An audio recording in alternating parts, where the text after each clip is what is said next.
Hey, Mebane. Aaron Davis here, Recreation and Parks Director. I am joined by Chris Kloepping, our Recreation Superintendent, and we are here today to talk all things youth athletics. I want to get started today with Chris because he is kind of the driving force behind what we do with youth athletics, along with Matt Simmons.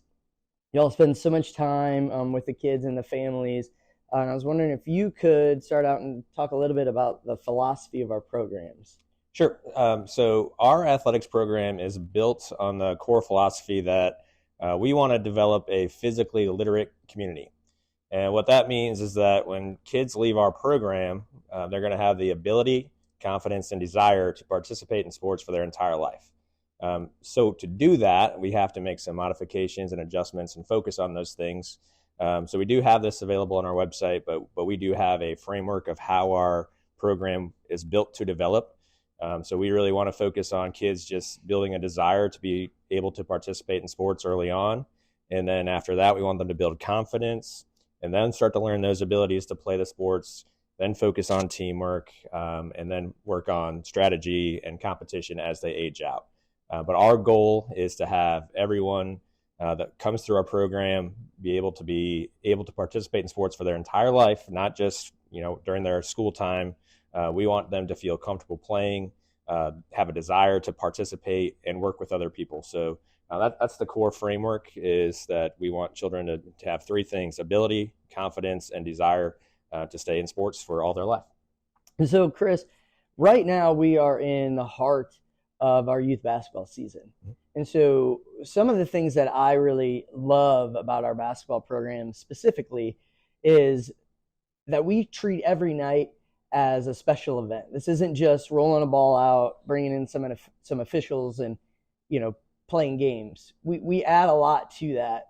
Specifically, now we have the ability to share some of our games on a live feed. So grandmas and grandpas, working parents, maybe siblings that are in college, can pull up YouTube, watch their kids play on camera and online throughout the game. So that's really cool.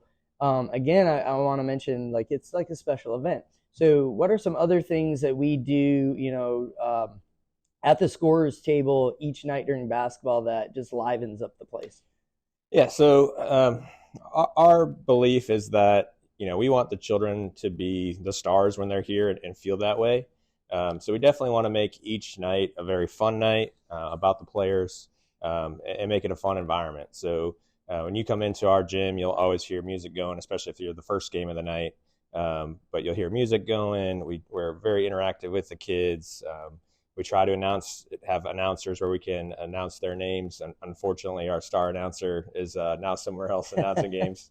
But we'll get back to that, where kids are getting called out when they get introduced to the game. So it's just a fun moment for the kid to hear their name get called. We encourage them to dance and celebrate and enjoy just being a part of our sports program. But as you said about the live stream, that's a big thing for us. That's new this year, but something we've really been working on.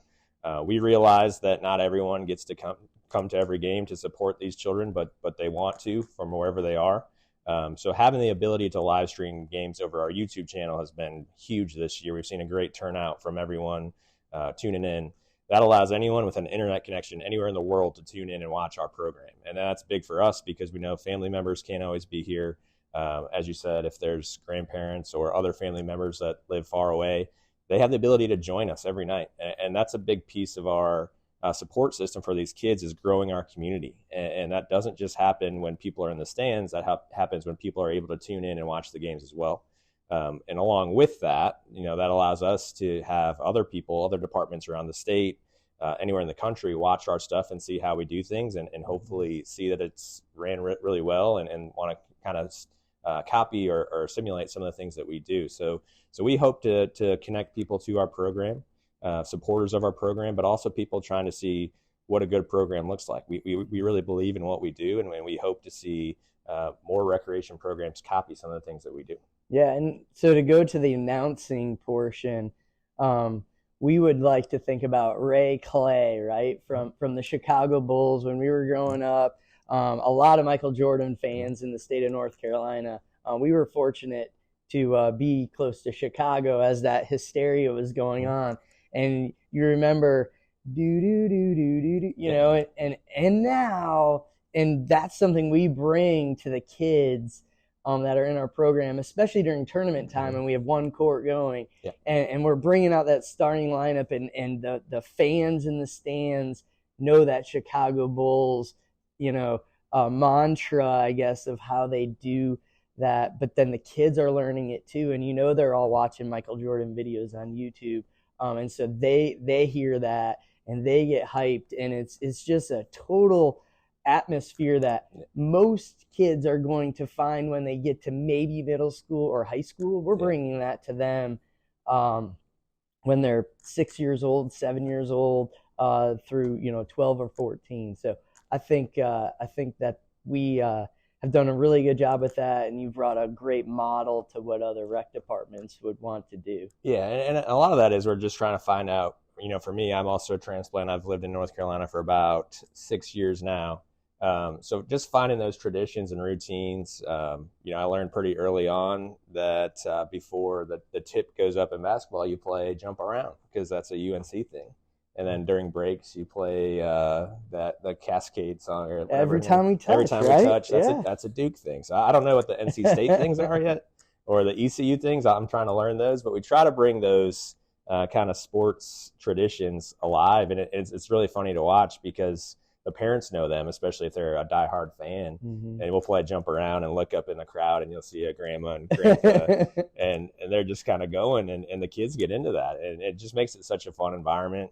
And what that does, I tell our staff all the time, is, nobody expects us to be perfect, but when we're really putting a lot into the environment, we can make a mistake here or there because look what we're doing. We're making it fun.